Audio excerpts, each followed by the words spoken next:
In today's video, I'm going to teach you how to zoom in and out while using TradingView, a popular platform for chart analysis. Whether you're analyzing stocks, cryptocurrencies, or commodities, knowing how to adjust your zoom level is crucial for both broad overviews and detailed scrutiny. So, let's get right into it and explore the different options you have for zooming on TradingView. The first method is straightforward and user-friendly.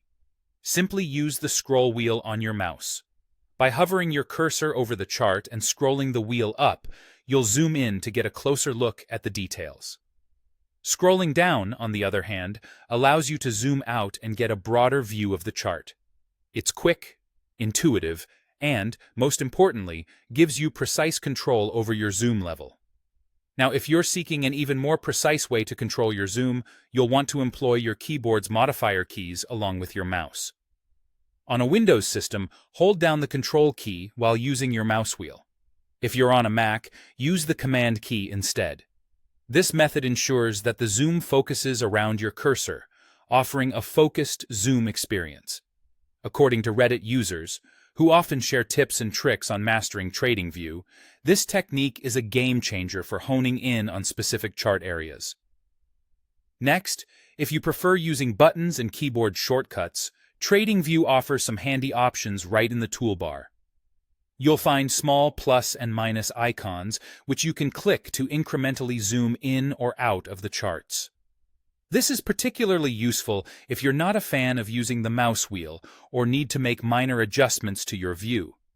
If keyboard shortcuts are more your style, you can use Control with the up and down arrows on Windows or Command with these arrows on a Mac. This approach lets you fine-tune your zoom level without moving your hand away from the keyboard. Finally, it's also essential to know how to reset your zoom if you've zoomed in or out too far and want to return to the original chart view. For this, you can use a simple keyboard shortcut to reset the zoom to its default level. On Windows, pressing Alt with R will quickly do the trick. If you're on a Mac, you'll use the Option key instead. This is especially useful when you need to start fresh and analyze the chart from its default setting without any custom zoom levels applied. So there you have it. 4 effective methods to control your zoom on TradingView, each with its own advantages. By mastering these techniques, you'll be more efficient and precise in your technical analysis and overall chart navigation. Enjoy exploring TradingView with these newfound skills.